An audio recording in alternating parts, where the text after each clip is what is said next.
Bonjour, Bonjour, bonjour. vous m'entendez bien du coup, c'est bon? Il y a pas de souci? Superbe.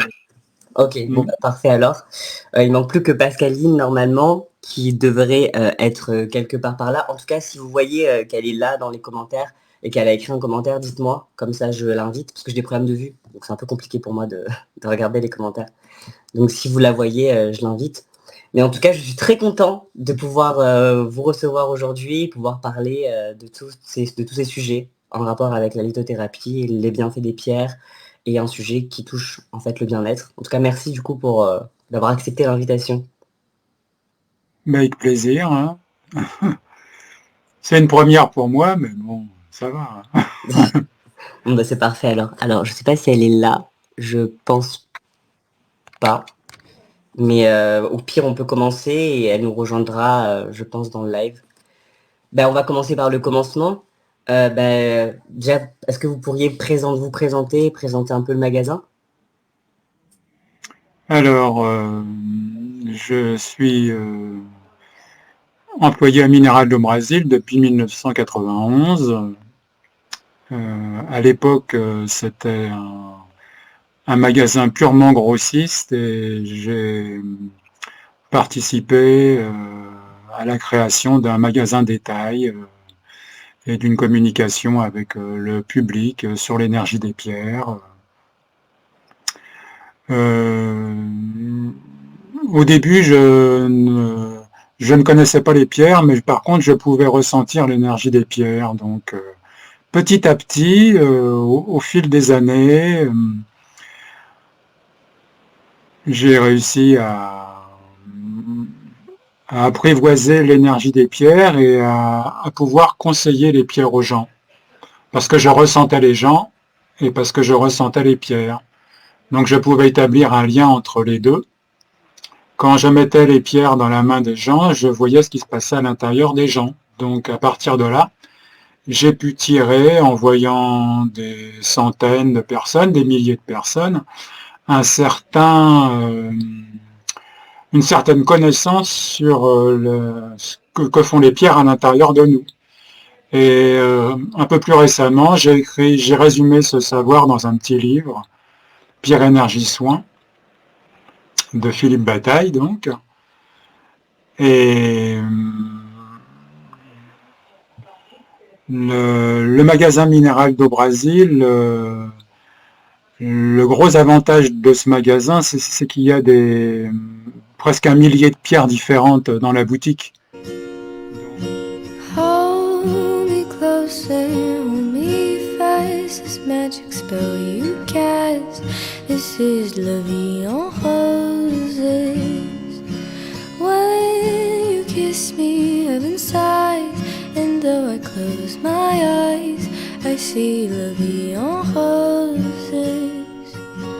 When you press me to your heart, I'm in a world apart.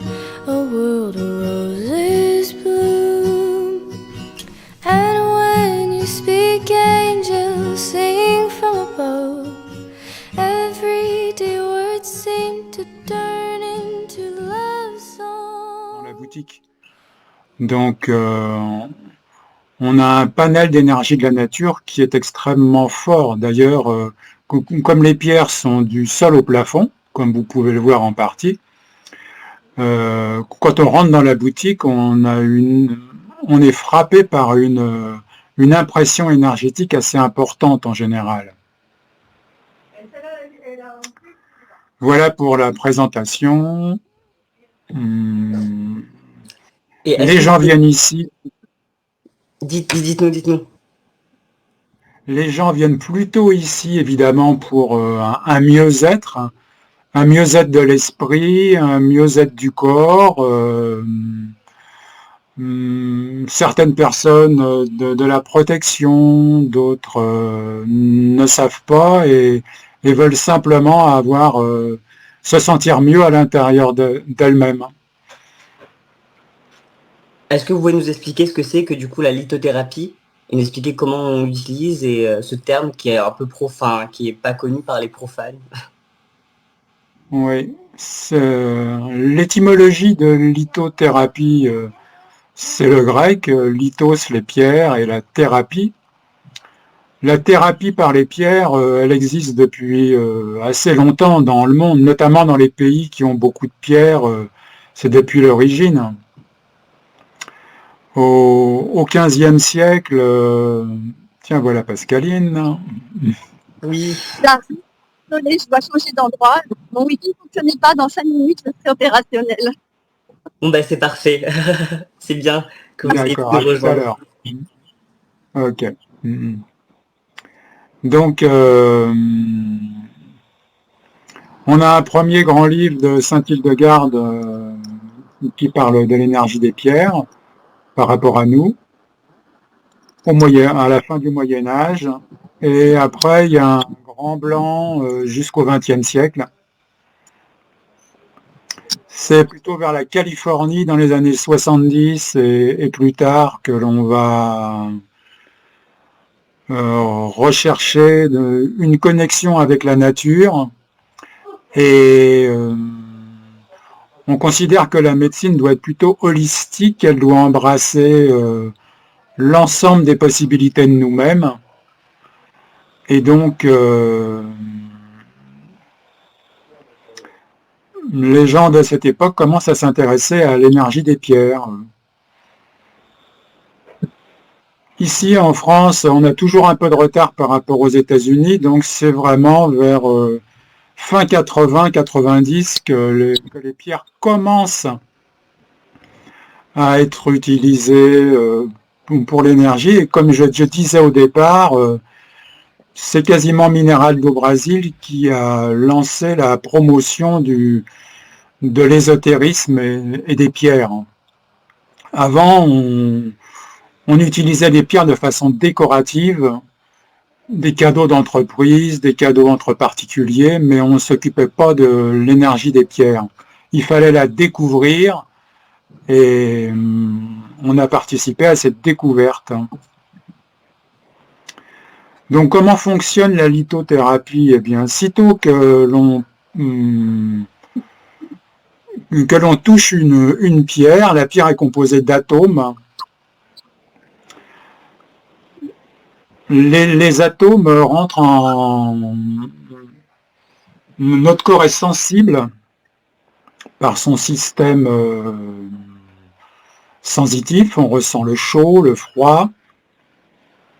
Et quand on met une pierre dans sa main, on ne ressentira pas forcément, mais le corps le ressent. Et le corps laisse plus ou moins rentrer l'énergie de la pierre à l'intérieur de la personne. Comme je vois comment la pierre rentre à l'intérieur du corps, si la pierre rentre bien, c'est que le corps en a besoin. Si le corps ne réagit pas, c'est que la personne n'en a pas besoin. Mais globalement, on peut appréhender le monde minéral à travers sa couleur. Il y a des grandes tendances. Les couleurs rouges fortifient, ancrent. Les couleurs vertes ouvrent, nous mettent en relation. Les couleurs jaunes éclairent l'esprit, positivent l'esprit. Les couleurs pastel apaisent. Les couleurs bleu ciel développent la communication. Les couleurs bleu foncé développent l'intuition. Et les couleurs violettes nous purifient et nous relient au ciel. Tandis que les couleurs noires nous ancrent dans la terre et nous protègent. Et cette Est-ce que c'est assez clair? Oui, oui. Mais du coup, cette colorimétrie, comment est-ce qu'elle s'est mise en place et comment est-ce qu'on a pu savoir Elle s'est mise en place dans la nature. Ok. Les atomes et les oxydes les atomes n'ont pas de couleur, je pense. Mais par exemple, l'améthyste est violette grâce au manganèse et au fer.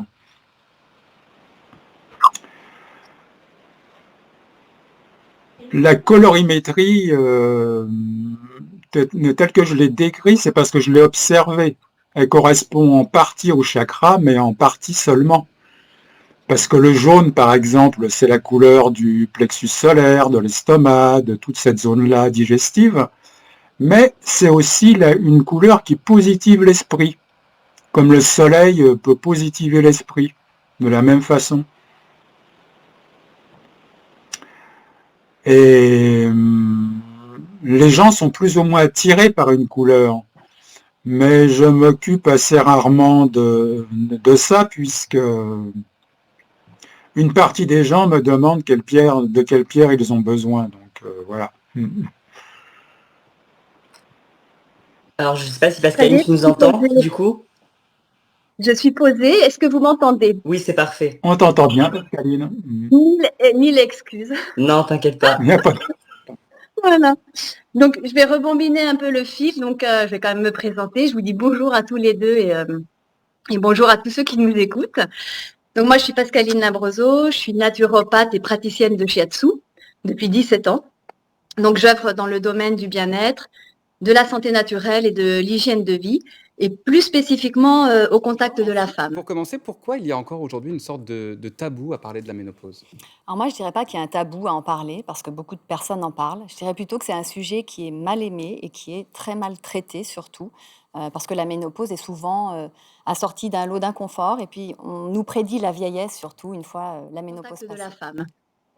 Et moi, je voulais le dire avant de démarrer le live, mais comme vous avez commencé, c'est parfait. Je voulais dire deux choses. La première, c'est que tous les conseils qui vont être apportés dans ce live ne se substituent en aucune façon à un diagnostic médical qui reste la démarche indispensable pour identifier une maladie, et que vraiment on invite toutes les personnes qui nous regardent à ne jamais abandonner un traitement médical sans l'avis éclairé de son médecin. Et la deuxième chose que je voulais dire, donc je ne sais pas si Philippe l'a fait, mais je voulais quand même mentionner que Philippe est l'auteur d'un livre qui s'appelle Pensée, énergie, soins, qui est une bible en fait pour la lithothérapie. Je ne sais pas combien de pierres il y a dedans, mais c'est un ouvrage de référence, on peut dire. Oui, clairement. On peut dire, il est assez populaire, oui. Voilà. Donc, pour toutes les personnes qui seraient intéressées d'en savoir plus, je trouve que ça peut être aussi intéressant de se procurer ce livre. Et du coup, Philippe nous a expliqué sa vision de la lithothérapie. Toi, en tant que naturopathe et spécialiste du bien-être, comment est-ce que tu verrais, comment est-ce que pour toi tu appréhendes la lithothérapie? Alors moi, j'avais commencé les pierres, j'adore ça depuis tout le temps. Donc comme le disait Philippe, moi c'est plutôt au ressenti que je choisis une pierre. Et quand j'ai commencé à m'intéresser au fonctionnement de la lithothérapie, d'abord j'ai trouvé ça fabuleux, cette évolution de l'homme avec les pierres, parce que si on fait un bond dans le temps à la préhistoire, ça a commencé avec les silex, et puis plus de nos jours. Le quartz qui est utilisé, je crois qu'il y a une des fonctions mécaniques du quartz qui est utilisée dans nos montres à quartz, qui a été utilisée dans des lasers médicaux, comme le rubis aujourd'hui. Et je sais que les ordinateurs contiennent de la silice. Donc, au-delà du bijou, de l'aspect ornemental ou décoratif, c'est aussi dans la high-tech que l'on retrouve les propriétés des cristaux. Donc, c'est vrai qu'il peut y avoir, peut-être, j'entendais Philippe, tu parlais que Minerales do Brasil a été un des pionniers pour amener les pierres, en tout cas en France, et l'ésotérisme. Mais il y a aussi tout un pan qui est complètement en lien avec la technologie. Et je trouvais important de le souligner aussi. Et puis cette connexion que l'homme a avec les minéraux depuis tout le temps, en fait. Ça fait partie de notre environnement. Et c'est ça que j'aime aussi, c'est que c'est un don de la nature, les pierres. C'est vraiment un don de la nature. Et donc, il y a les cailloux et puis les cristaux, bien entendu. Là, aujourd'hui, on s'intéresse aux cristaux. Et ce que je trouve fabuleux, c'est que tous, de manière différente, ils vont... la nature va donner des propriétés différentes à tous ces cristaux, que ce soit dans la composition chimique, tu parlais des couleurs, Philippe, donc dans cette onde de couleur, mais aussi dans sa vibration et dans son énergie. Donc moi, je porte beaucoup de... Tous mes bijoux, en fait, ne sont que des cristaux. Et, et j'aime beaucoup cette vision holistique de la lithothérapie qui prend soin du corps dans sa globalité. Et du coup, pour rebondir à ce que vous disiez, Philippe, il y a beaucoup de personnes qui ne comprennent pas en fait cet attrait que certains peuvent avoir par rapport aux pierres, et quand on leur dit que ça nous fait du bien, ils ne le comprennent pas. Comment est-ce que vous expliquez ce bienfait qu'apportent les pierres en dehors de leur couleur, mais du fait de leur ressenti? Comment est-ce que vous pourriez expliquer ça aux personnes qui ne comprennent pas? Euh, pour certaines pierres, c'est assez facile. Par exemple, vous avez des molécules de lithium dans 2 pierres. Le lithium est un médicament antidépressif qui nettoie les nerfs et qui est assez lumineux. Donc quand vous mettez la pierre sur la peau, donc en pendentif ou en bracelet par exemple, le corps va absorber les molécules de lithium. Le problème avec les pierres, c'est qu'on n'a pas un recul, on n'a aucune démarche on n'a aucune démarche scientifique qui analyse la fonction des pierres. Donc on n'a pas tellement de recul. Avec l'homéopathie, avec les oligo-éléments, les vitamines, on a un recul dessus. Mais la science n'a pas fait cette démarche avec les pierres.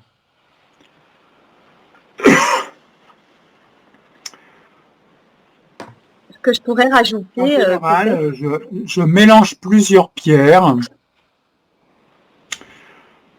Bon, comment ça marche? Pour faire simple, quand je suis à côté des gens, je capte comment fonctionnent les gens dans leur esprit et dans leurs émotions. Quand j'ai cette vision, je choisis des pierres qui améliorent le fonctionnement de l'esprit et le fonctionnement des émotions. Voilà pourquoi ça marche. Je suis dans une démarche de désomatisation, si on veut connaître le mot. On retire le poids personnel de le côté négatif, si je puis dire, de nos énergies et de nos émotions et de nos pensées. Et les pierres contribuent par leur lumière à nous mettre sur la bonne voie, par leur couleur et leur force et leur intention, à nous mettre sur la bonne voie. Mais évidemment que nous sommes une personnalité construite et qu'il n'est pas si facile de ça que de changer. Il faut un certain degré d'ouverture pour accepter l'énergie des pierres. Si on est totalement fermé et réfractaire, ça pourra peut-être marcher, mais c'est pas sûr du tout. Et Pascaline, du coup, tu voulais rajouter quelque chose? Par rapport à comment ça fonctionne, en fait, on émet tous une vibration. On a une vibration, notre corps a une vibration unique. On dégage tous une énergie particulière. Et les pierres en ont une aussi. Et moi, je trouve, par exemple, quand je porte un bijou, ce que je ressens, c'est que je vais puiser lentement, doucement la qualité de la pierre, les vertus de la pierre. C'est aussi bien la composition chimique, comme le disait Philippe, quand elle est portée à même la peau, que ce qu'elle dégage quand elle est portée sur un vêtement, par exemple. Et que petit à petit, j'intègre la vibration de la pierre à ma propre vibration. Ça fonctionne aussi quand j'ai des...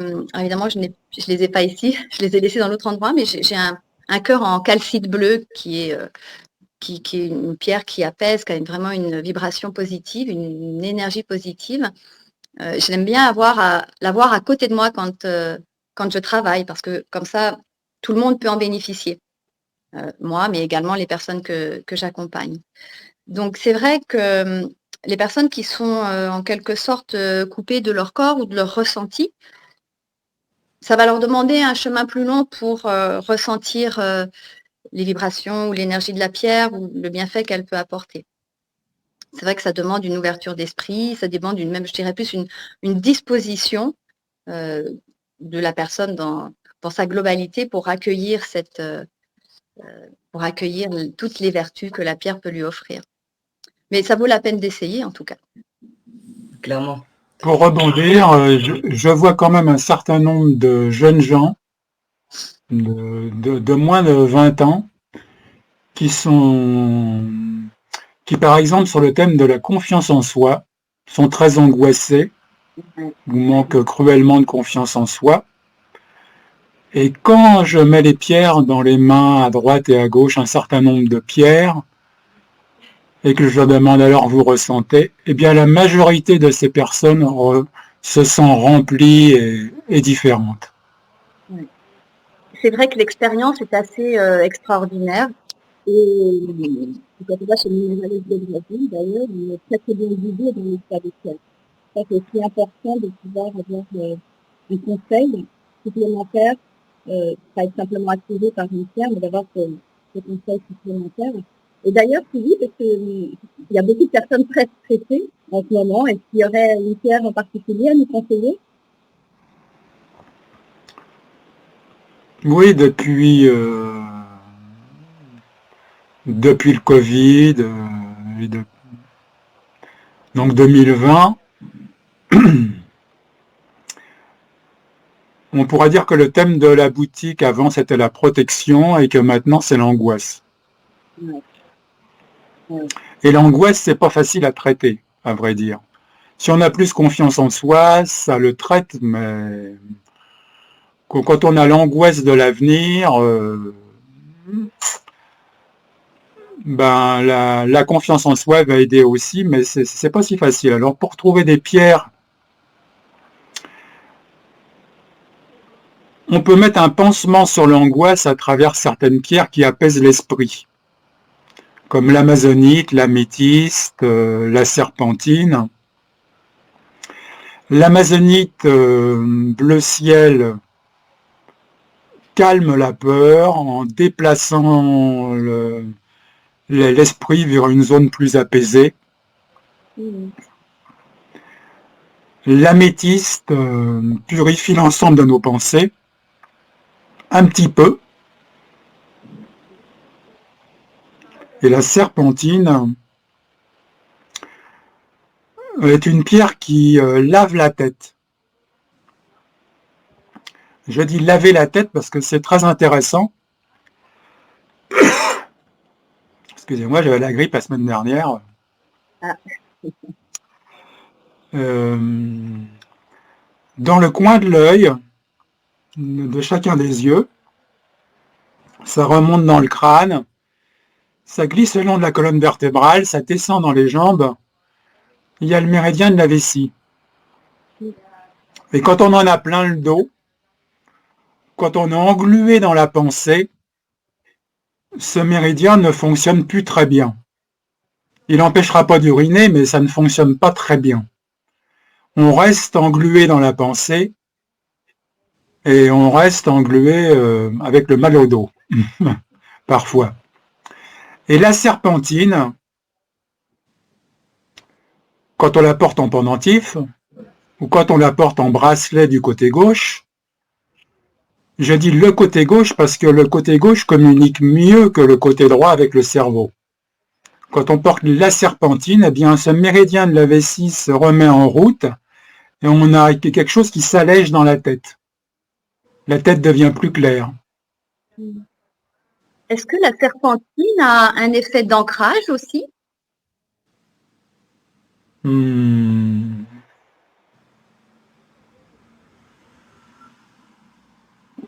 Un petit peu, mais pas tellement, parce que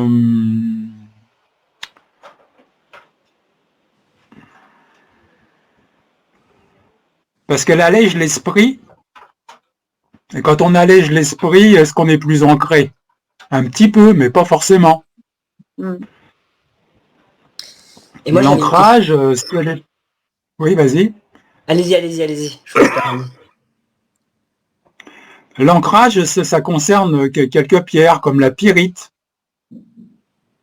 qui est une pierre dorée, métallique, un peu lourde,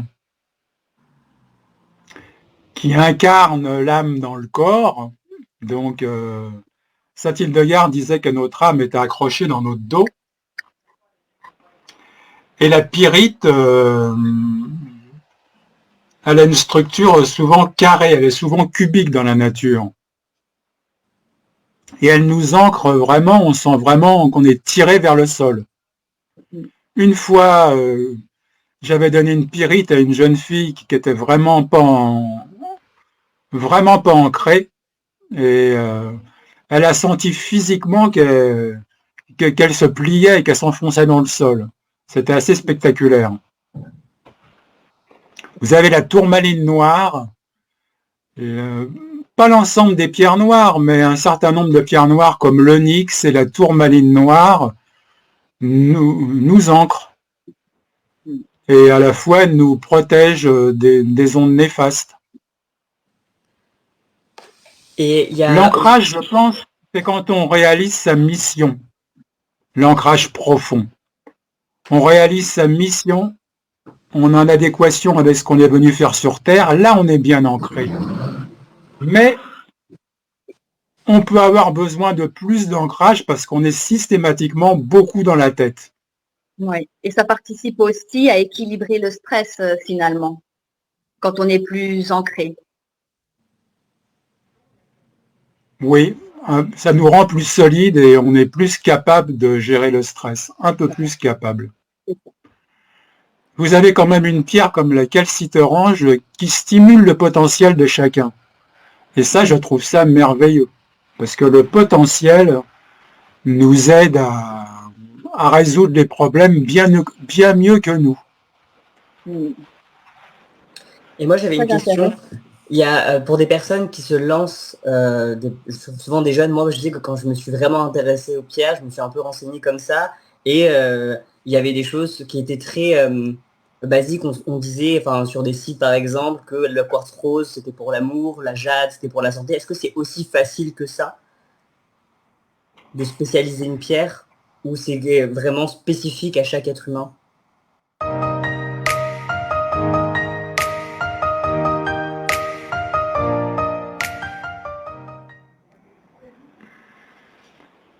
Il y a des grandes lois générales,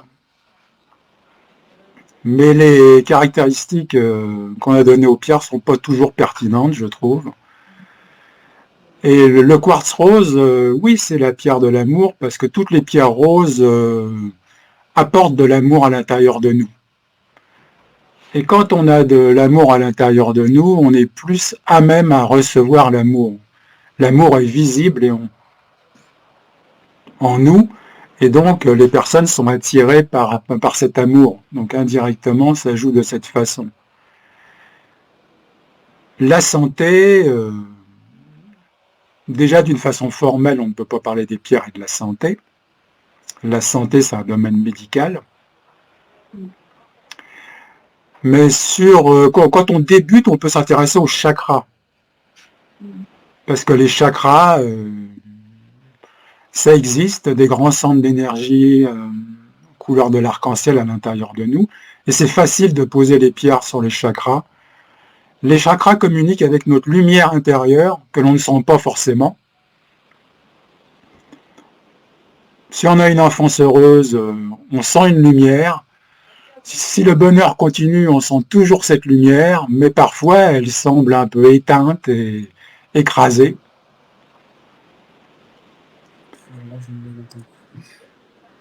Donc les chakras, il suffit de s'allonger, de poser les pierres correspondantes dessus, de se détendre comme en relaxation, et de faire une séance de 20 minutes ou de s'endormir. Et ça va alléger, ça va grandement nous alléger, apporter du mieux-être. Je parle encore d'une pierre, excusez-moi, l'œil de faucon. L'œil de faucon est une pierre qui nous guide dans la bonne direction. Et quand même, on ne sait pas toujours où on doit aller, ce qu'on doit choisir. Et d'avoir une pierre qui stimule le désir de faire ça, ça ou ça plutôt qu'autre chose, d'avoir du discernement, c'est vraiment important. Voilà. dans ce qui est dit, c'est qu'il y a vraiment une alchimie qui se crée entre la pierre qui va être utilisée et toi, finalement. Je dirais plutôt que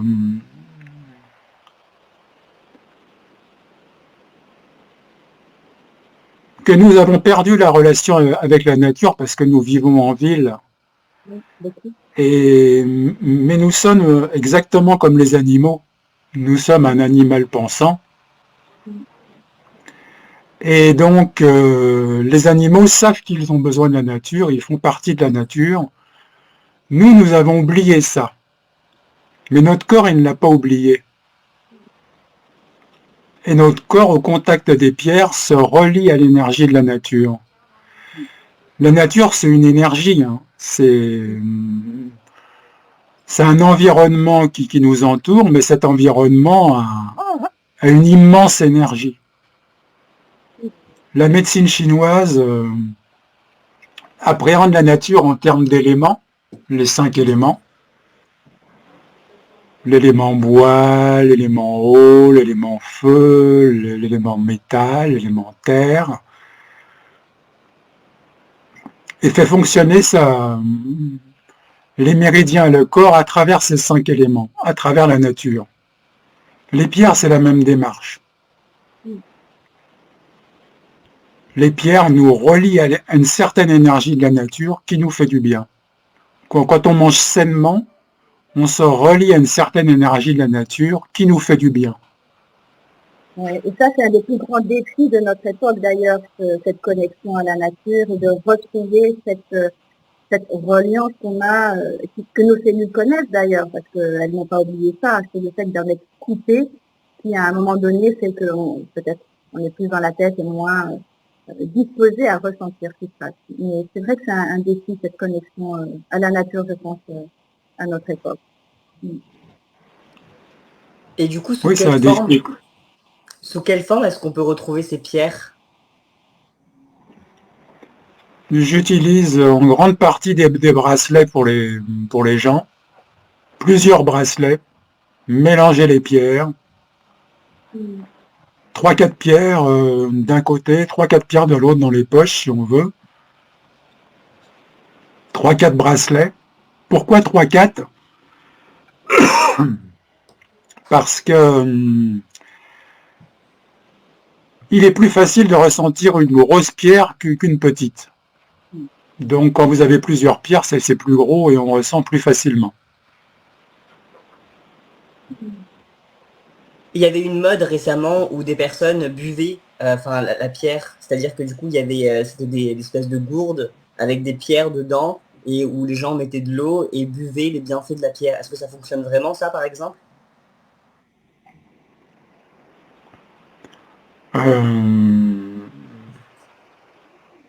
Je pense, oui, que ça fonctionne.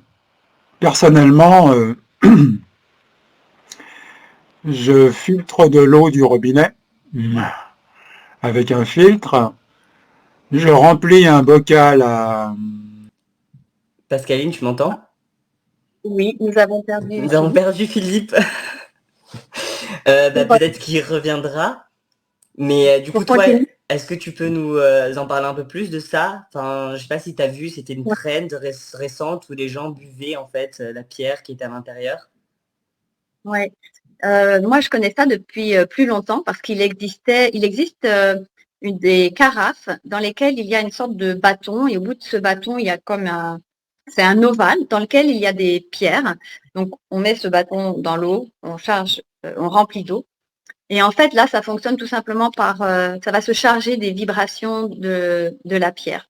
Donc moi, j'aime bien faire des expériences. Donc je fais tester différentes eaux.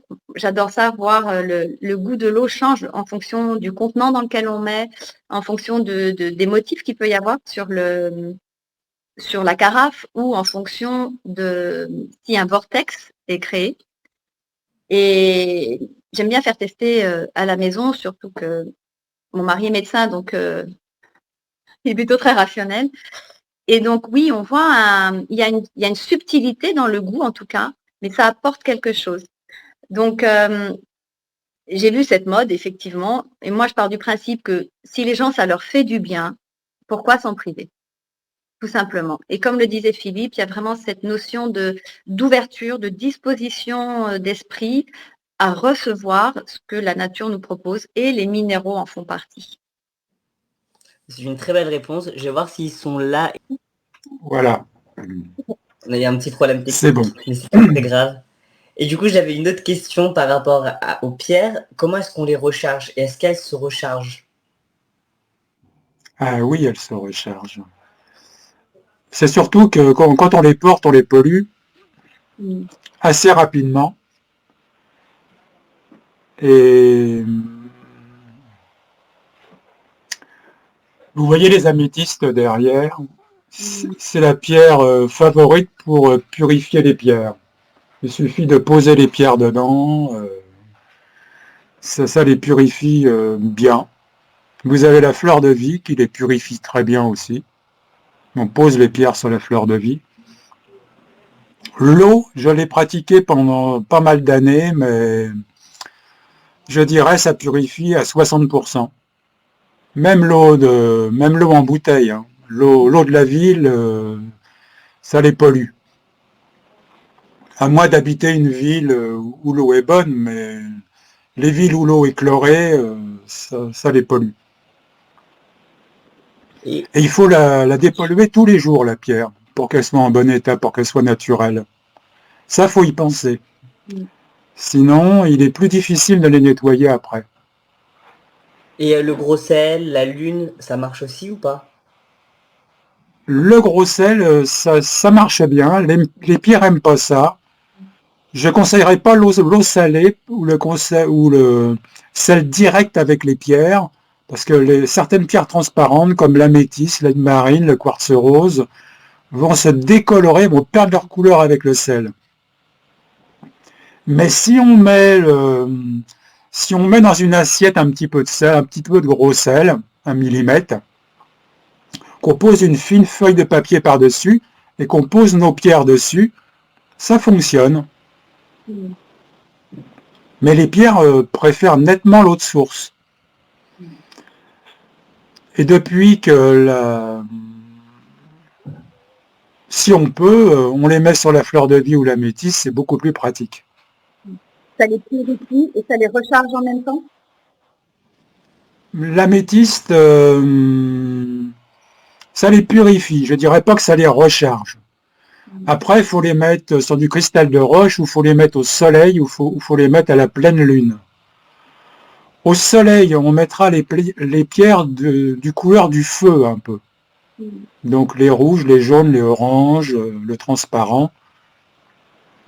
Et à la pleine lune, on mettra tout le reste. Donc on en met beaucoup à la pleine lune. Et avant de les mettre au soleil ou à la pleine lune, il faut que la pierre soit purifiée, soit neutre. Sinon, vous avez un risque que la pleine lune ou le soleil augmente la négativité qu'on a mis dans la pierre.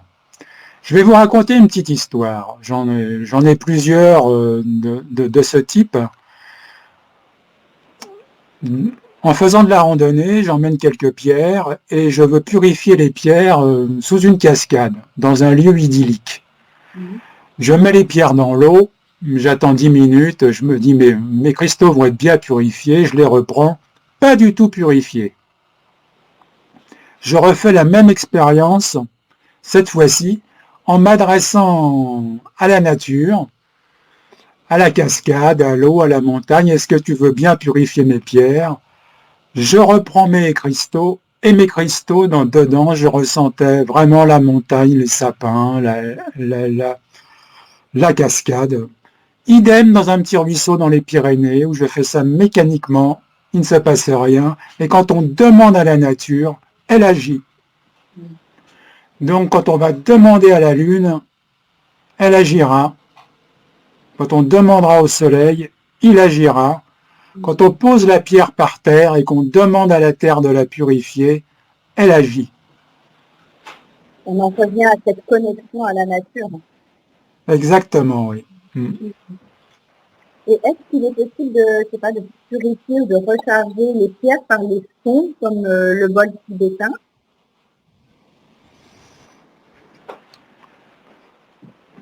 Franchement, je ne sais pas. J'ai essayé sur un petit bol, mais je ne suis pas du tout un expert du bol, donc j'ai pas eu un résultat concluant, mais peut-être que des gens qui manient mieux le bol auront un meilleur résultat. C'est possible. Un bol qui vibre le son Home, probablement, ça purifie bien. Et idem avec l'encens. Pareil, le diapason qui a le son Home doit bien purifier. L'encens, si c'est un encens de qualité, ça purifie très bien les pierres. C'est d'ailleurs un bon moyen de purifier un ensemble de pierres ou une grosse pierre. Il suffit de faire brûler l'encens pendant 10 minutes et de passer les pierres dans la fumée pendant 10 minutes. Un encens de qualité, hein, bien sûr. Parce qu'il y a des filles, En tout cas, merci beaucoup d'avoir pris ce petit temps pour expliquer à tout le monde ce que c'était la lithothérapie et nous en apprendre un peu plus sur les pierres. Enfin, moi, j'en ai appris énormément aujourd'hui, donc merci beaucoup. Et avant de terminer, est-ce que vous pourriez nous donner vos réseaux sociaux et également l'adresse du magasin pour que les gens puissent venir voir et Pascaline aussi, du coup, tes réseaux sociaux et ce qu'on peut suivre sur ta page. Mais on commence par qui le veut. Vas-y, Pascaline. Donc moi, on peut me suivre sur Instagram et Facebook, c'est Pascaline Labroso, tout attaché en minuscules. Et moi, j'accompagne plus spécifiquement les femmes, le féminin, le cycle menstruel et la périménopause. Donc c'est ça qu'on peut retrouver sur ma page. Et puis, je consulte en cabinet. Et tu vas également, du coup, faire des lives avec moi, des petites capsules bien-être tout au long de l'année avec des invités différents. Et donc cette année, je suis avec toi pour la chronique bien-être pour cette saison 2 et je suis ravie d'être avec toi. Idem. Et Philippe, du coup? Alors, Minéral de Brésil est une boutique à Paris, au 86 rue de Miromesnil, métro Villiers, dans le 8e arrondissement. C'est un site internet également de vente en ligne de toutes les pierres de la boutique. Nous sommes sur Instagram, Minéral do Brasil. Nous sommes sur Facebook, Minéral do Brasil. Et sur Brut aujourd'hui. Merci. Merci à toi, merci à vous, surtout à vous deux, et merci également d'avoir pris le temps de nous partager tout ce que vous savez sur les pierres. Il y a aussi votre livre, du coup, pour les personnes qui aimeraient en savoir plus dans le détail. Vous pouvez nous redire le nom pour que tout le monde puisse aller l'acheter et voir ce qu'il y a à l'intérieur? Alors, il y a 2 éditions. Celle que l'on vend à la boutique, c'est Pierre Énergie Soin, Philippe Bataille. Mais les éditions Nathan,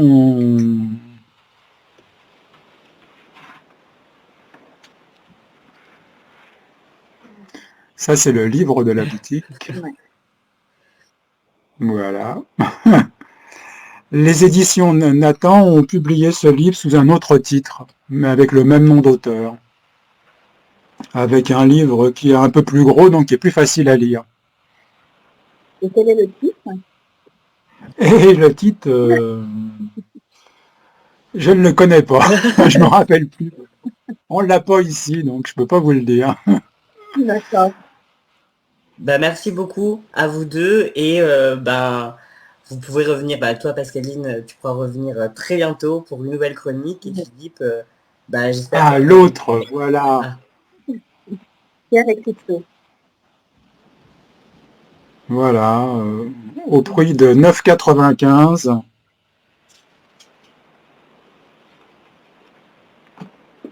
€. Merci beaucoup pour ce petit moment et bonne journée à vous. Merci. Moi aussi. Merci. Au revoir.